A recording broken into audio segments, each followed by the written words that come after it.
Touchdown, Alabama, let's get it. The process, no one can stop this. Hottest show in the streets, I bet you can't top this. Rammer, jammer, yellow hammer, come see how we rock this. Alabama fans the best, there's no way you can top this. Recruiting news and interviews, just sit back and watch this. Recruiting news and interviews, just sit back and watch this. The process. Hey everyone, welcome into Thursday's episode of The Process, Crimson Tide Recruiting. I am your host, Justin Smith, the scouting and recruiting analyst for Touchdown Alabama Magazine. You guys can find me here every Tuesday and Thursday evening to break down the latest in Tide football recruiting news. So be sure to hit that subscribe button so you can be subscribed to Touchdown Alabama on YouTube. Also be sure to leave a like. On today's episode of The Process, I actually want to talk about the Alabama Crimson Tide versus the Ohio State Buckeyes on the recruiting trail, with this being the last show before the national championship on Monday night. When you look at the Tide and you look at the Buckeyes, both are recruiting juggernauts. They currently have two of the top classes in the 2021 recruiting class and are currently battling it out for one of the top defensive end prospects who is still on the board in the 2021 recruiting cycle. So I want to talk about that. Also talk about some recruiting battles that they have had so far in the 2021 recruiting class, and also talk about some past recruiting battles when it comes to the Tide and the Buckeyes. Some recruiting battles that have helped shape the Tide's football roster. Before I dive deeper into that, we do have to hit you guys just a couple of quick recruiting updates. So with that being said, let's get the process started. I have a couple of quick recruiting updates to get into, with 2022 prospects continuing to cut down their top schools lists. Some guys are releasing big top schools lists, like Evan Stewart, a 4-star wide receiver out of Texas, recently released a top 10 and included the Tide. When you look at Stewart, he's one of the top wide receivers in the 2022 recruiting class. He is from the state of Texas, and he does have the Texas Longhorns in the Crimson Tide included in his top 10, and with Steve Sarkisian set to be Texas' next head football coach, that is going to be one of those battles where the Tide and the Longhorns and Sarkisian and Nick Saban are going to go head to head on the recruiting trail. So that should be something fun to watch on the recruiting trail in the future. Other 2022 prospects are releasing their top schools list as well, but some guys are cutting down their top schools list a good amount, especially when you look at Marquis Williams, a 4-star defensive back out of Florida. He released his top schools list recently, and he released a top 3. He currently has the Tide, the Ohio State Buckeyes, and the Florida Gators included in that top 3. So we constantly see the Buckeyes and the Tide continuing to battle it out for some of the top prospects in each recruiting class, and this is going to continue in future recruiting classes. When you look at defensive backs in the Tide and the Buckeyes continuing to go after the same defensive backs in each recruiting class as well, that is an interesting trend, as both programs are battling to stake their claim as being DBU. So that is something interesting to just keep your eyes on as well. Another 2022 prospect who released a top schools list was Will Campbell, a 4-star offensive tackle out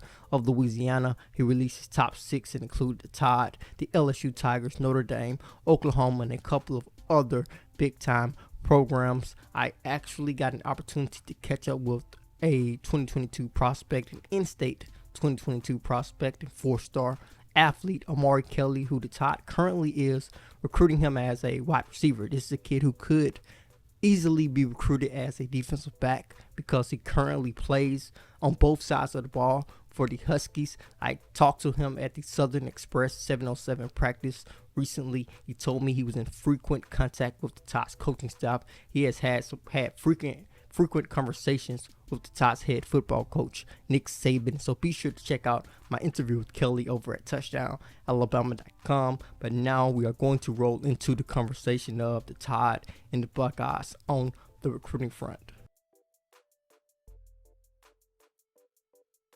As I said at the top of the program, the Ohio State Buckeyes and the Alabama Crimson Tide are recruiting juggernauts. When you look at the recruiting rankings at the end of each recruiting cycle, you'll usually find the Tide and the Buckeyes sitting right near the top because they go after the top prospects in each recruiting class, and they are very successful in doing so. They rarely cross paths on the recruiting trail, but when they do, it is usually for a top tier prospect. Going back to the 2019 recruiting class when the Tide flipped Jordan Battle on National Signing Day from the Ohio State Buckeyes. Looking at Battle, he has had a great career during his short time in Tuscaloosa. He is now a starter as a sophomore. He played a little bit as a freshman, and he will have an opportunity to play a team he was once verbally committed to in the Ohio State Buckeyes on Monday night in the national championship. Looking into 2021 recruiting class, the Tide had to battle it out with Ohio State for a couple of their signees, including four-star defensive back Devontae Smith out of LaSalle High School in Cincinnati, Ohio. The Tide flipped his commitment during the 2021 recruiting cycle. It was more of a decommitment commitment type of deal, but you can call it a flip with him doing it in a short amount of time. Once he committed to the Tide, he said that Alabama was his dream school. He could not give up the opportunity and pass up on the opportunity to play under Nick Saban as a defensive back. He also has some ties to the program with his cousin being the Tide's former running back coach and former running back and former NFL running back Sean Alexander. So Devontae Smith was one of the wins the Tide was able to get over the Buckeyes in the 2021 recruiting class so far. Looking at J.C. Latham, he was another win for the Crimson Tide,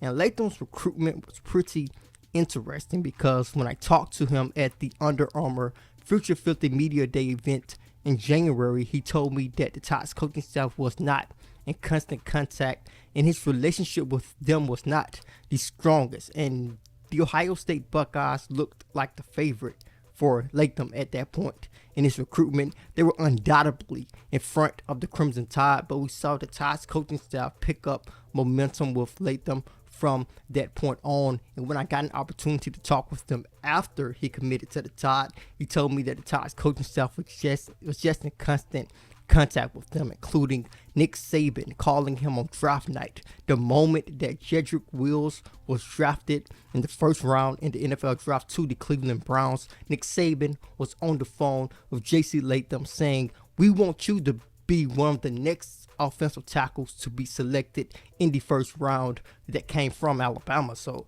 J.C. Latham felt that love from the Crimson Tide, and that was one of the reasons he went ahead and verbally committed to the Tide a couple of months later. So looking at J.C. Latham's recruitment, this was a huge win for the Crimson Tide, getting their highest rated recruit in the 2021 recruiting class in the 5-star lineman, a very athletic kid, a great get for the Crimson Tide, a guy who could be a future first rounder in Tuscaloosa when it comes to the offensive tackle position. But the thing that is going on now when it comes to the 2021 recruiting class that has Tide fans really excited is the battle that is going on between the Tide and the Buckeyes for 5-star defensive end JT Tuimoloau out of Washington. But Tuimoloau has a top 5 at the moment, which includes the Tide, Oregon, Washington, along with Michigan and Ohio State. I think the Tide and the Buckeyes are in a great position at the moment. I feel, in my opinion, if JT does leave the West Coast, he is going to either Ohio State or Alabama. And this is going to be a great game for both programs to get an opportunity to win a national championship. And that is a great recruiting tool. That is going to be a great recruiting pitch heading into the home stretch for JT, as he is expected to announce his commitment and sign with the school of his choice during the traditional signing period on February 3rd. So this will give one of these teams great momentum heading into JT's final decision. But looking at the Crimson Tide, they have a lot of things that they can show off in this game. They are most likely going to start at least one freshman in Will Anderson at a similar position that JT is expected to play at the next level. Malachi Moore is going to get some time on the field along with Brian Brent. So the Tide is going to be able to show that they allow freshmen to play on the defensive side to football. So if you're ready to play in Tuscaloosa, this is something that Nick Saban and the Tide's coaching staff has constantly pushed on the recruiting trail. They have proved it on the football field. If you are ready to play, especially I think on the defensive side of the football, you will get that opportunity. So I think that could be something that could be very attractive for JT in this national championship game. So both teams have a lot of things that they can use on the recruiting trail after this matchup. I think Ohio State is in a great position as well because their defensive line played pretty well against the Clemson Tigers, and if they can put up a great performance against Alabama, possibly pull out a win, they can have a recruiting advantage as well moving forward over the next couple of months. So this could be a huge game on the recruiting trail for the Crimson Tide and the Ohio State Buckeyes, as both programs want to bring in one of the top defensive players that is still on the board in the 2021 recruiting class. Of course, the Tide is still recruiting JT along with Terrion Arnold, the 4-star defensive back out of Tallahassee, Florida, by the way of St. John Paul, the Catholic high school. So I know I will be watching the game, but I'm pretty sure JT will have his eyes on this matchup as well, along with Tide fans. So that is the recruiting storyline that I'll most definitely pay attention to. I'm pretty sure you guys are pretty locked in on that moment as well. So that's what I wanted to do today, talk about the Ohio State Buckeyes and the Crimson Tide on the recruiting trail. Two of the best programs when it comes to recruiting. It shows on the football field as they let these former recruits and now players for their team shine on Saturdays and shine in big games like the national championship on Monday night. That will wrap up this episode of The Process. Be sure to hit that like button before you leave. Also, be sure to subscribe as well. Then head over to touchdownalabama.com. Pick up your subscription today. Then head to the Google Play Store if you have an Android, or to the Apple App Store if you have an Apple device, and download the Touchdown Alabama app so breaking news notifications can be sent to your mobile device. As always, I am Justin Smith, the scouting and recruiting analyst for Touchdown Alabama magazine. Process.